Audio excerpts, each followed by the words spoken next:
રાસ ગરબા રાખ્યા હતા, દીકરીના લગ્ન હતા કોઈ ડીજે બંધારણ એ રાસ ગરબા રાખ્યા હતા, દીકરીના લગ્ન હતા। ઠાકોર સમાજમાંથી મહત્વના સમાચાર સામે આવી રહ્યા છે। ફરી એકવાર કલાકાર બાદ હવે સરપંચે પણ ઠાકોર સમાજના બંધારણનો ભંગ કરેલો જોવા મળી રહ્યું છે। પાટણ જિલ્લાના સાંતલપુર તાલુકાના કોરડા ગામે ઠાકોર સમાજના નવા બંધારણના નિયમોના ભંગના આક્ષેપોનો મામલો સામે આવ્યો છે। ગામના યુવા સરપંચ કુમકુમ ઠાકોરના લગ્ન પ્રસંગમાં રાસ ગરબા અને ડીજેનું આયોજન કરવામાં આવતા વિવાદ સર્જાયો છે। આ ઘટનાનો વિડીયો સોશિયલ મીડિયા પર વાયરલ થયો છે।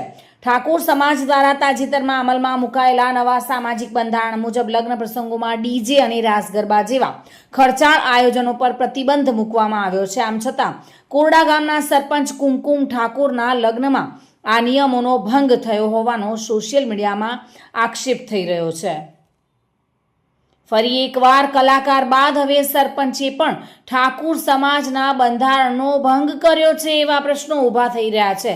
પાટણમાં સરપંચના લગ્નમાં એમએલએ લવિંગજીની પણ હાજરી જોવા મળી હતી।